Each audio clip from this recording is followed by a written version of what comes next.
When I was in elementary school, I would usually be the first one of my family home. One day I came home after school, hung around a bit, and then decided to wash the dishes. About 5 minutes passed, and I heard an eerie, slow creak of a door opening upstairs. Processing what I just heard, I paused and then continued washing the dishes, thinking that the old AC probably blew a draft which closed the door. No big deal. A few more minutes passed, and I hear the sound of a footstep upstairs, but not a normal footstep.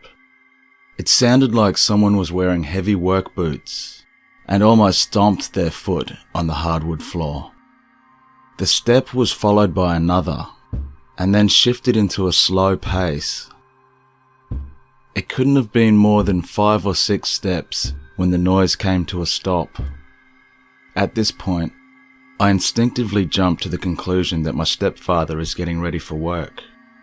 I forced myself to shrug off that chilling feeling, and then remembered his car was not outside when I came home.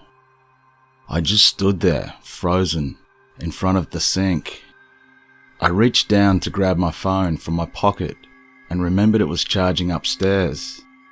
I was in a state of shock and just stood there, terrified. Every possible explanation for what I just heard is racing through my head. I heard the footsteps again, this time faster. Banging thuds right above my head. Then a door slams upstairs and echoes throughout the whole house. I dropped the plate that I was washing and sprinted out of the back door, sponge in hand. I ran to the neighbour's house and borrowed their phone to call my mum, who was a cop. She comes home and I frantically explained to her what I heard. From my panicked description, she thought there must be someone in the house.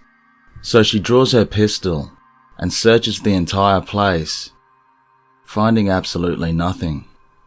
It still gives me chills to this day.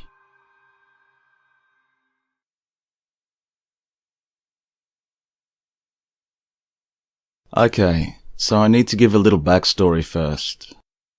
I had this little necklace. It had a small crystal type thing hanging from it. It had a little knob on top that if you twisted, would turn on a blue light inside the crystal. The light flashes at about 3-second intervals or so.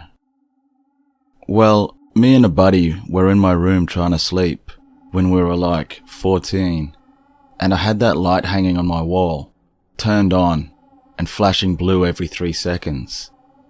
My friend couldn't get to sleep with it on, and neither could I, really. You could see it through your eyelids, the way you can faintly see light when your eyes are closed. Well, I got up and turned it off. This was just before midnight. An hour later, at exactly 1 a.m, the light came back on.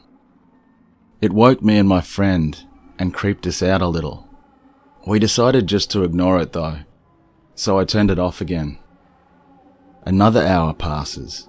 It's now 2 a.m, and it's on again. Now it was really getting weird, 'cause neither of us was messing with it. So this time, I take the batteries out of it and put them in my pocket. 3 a.m, and it's back on, and the batteries are gone from my pocket. It wakes us up for the 3rd time, and by now, we were really freaked out. This time I took it off the wall, took the batteries out, and dropped the necklace behind my dresser. I then took the batteries and threw them under my bed. My bed had all kinds of stuff under it, like 2 disassembled Xboxes, various parts of VCRs and DVD players, and tons of toys. And these batteries were those little round watch battery type things, so they clicked and clunked under there. If anyone were to try to get them, they'd have to dig through the mess of metal parts under the bed in the pitch black darkness. However, without a single noise, the light was back on the wall and flashing at 4 a.m. We couldn't get back to sleep, so we turned it off and just sat there watching it for a couple of hours. By 6, the sun started coming up, and the necklace hadn't moved. So I went outside and threw it into the woods. Thankfully, I never saw it again. It was so weird, and to this day, my friend and I get weirded out just talking about it.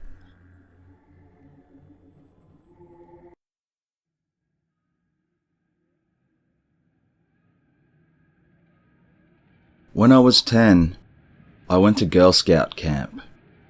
One night, there was a huge thunderstorm with an incredible amount of lightning.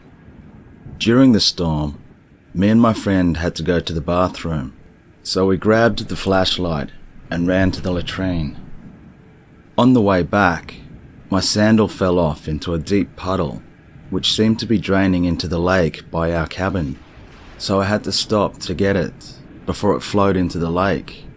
But I couldn't grab it, and it kept getting further and further away from me. Then a man appeared, out of nowhere, and picked it up and handed it to me. I thanked him, and then he gestured for me to go back to my cabin. When I got back inside, my cabin mates were hysterical. They all claimed they had seen my shoe floating in mid-air. I was confused, and I told them about the man I saw, which made them even more frightened, because we were at an all-girls camp, and even the staff were all female. However, I never got any weird vibes from the guy, and I later learned that other people had seen him too. The counsellors thought he might be the ghost of an old caretaker for the park, before the Girl Scouts bought it. Whoever he was, I'm still grateful he saved my shoe.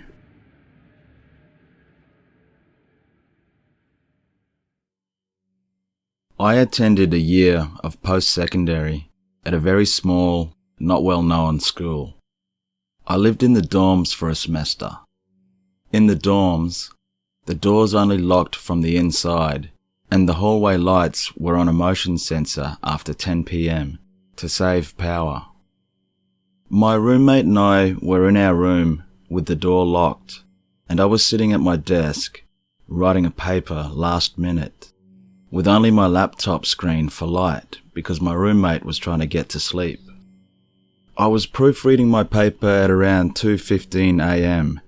and closed my eyes for what I perceived as a second to give them a rest. And when I opened them, my computer screensaver had blacked out my screen.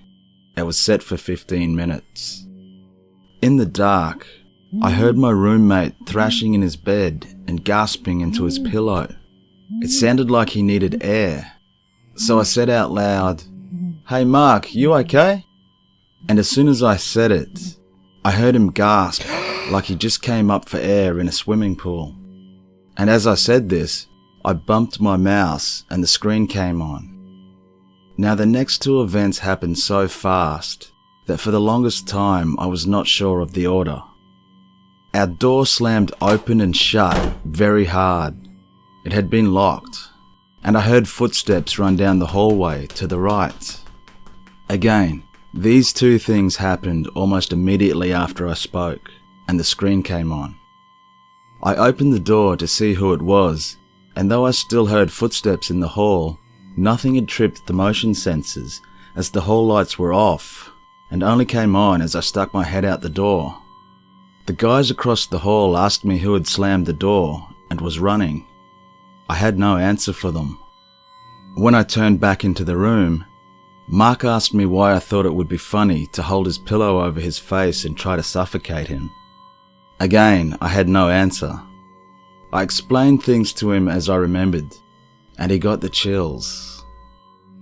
Needless to say, we both asked to be transferred to another dorm room.